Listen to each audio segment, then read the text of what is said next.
ભાભરમાં ઠાકોરજી ભગવાનની 75મી શોભાયાત્રા નીકળી। ઠાકોરજીની શોભાયાત્રા જોવા માટે આજુબાજુ ગામડામાંથી આવતા લોકોની ભારે ભીડ જોવા મળી હતી। ઠાકોરજી ભગવાનની ભવ્ય શોભાયાત્રા ભાભર રામજી મંદિરેથી નીકળીને વડતળાવ આવી પહોંચતા સ્નાન વિધિ કરાઈ હતી।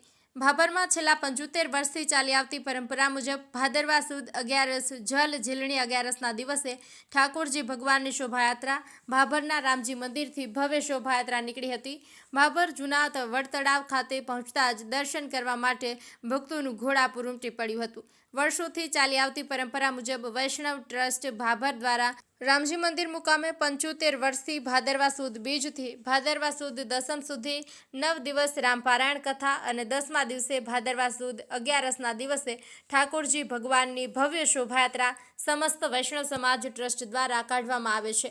શોભાયાત્રા રંગેચંગે નીકળે છે। શોભાયાત્રામાં નાના બાળકો દ્વારા વેશભૂષા ધારણ કરવામાં આવે છે તેમજ આ વખતે સિંદૂરની થીમ પર આકર્ષણનું કેન્દ્ર બની હતી। શોભાયાત્રા રામજી મંદિર આઝાદ ચોકથી લઈને વડ તળાવે આવે છે। વર્ષોથી ચાલતી પરંપરા મુજબ ઠાકોરજી ભગવાનને સ્નાન વિધિ કરાવી 5 ઘરે ભગવાનની પધરામણી કરી અને ભગવાનની શોભાયાત્રા મંદિરે પહોંચે છે।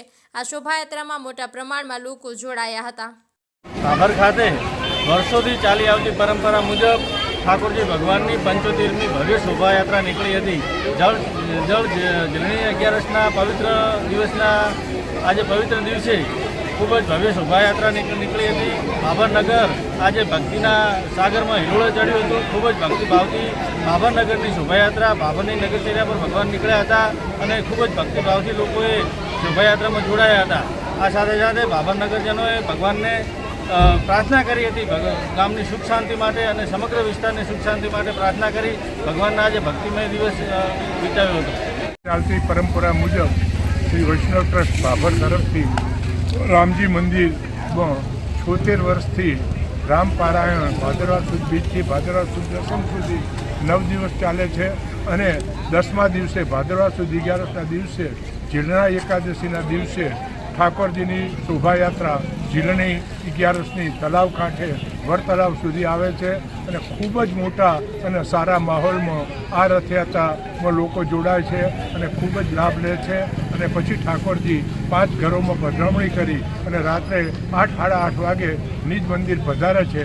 આ ઉત્સવ આ ગામ માટે વૈષ્ણવ સમાજ માટે ખૂબ જ ઉત્સાહપૂર્વક અને સારી રીતે ધાર્મિક રીતે ઉજવાય છે। જય સિયારામ।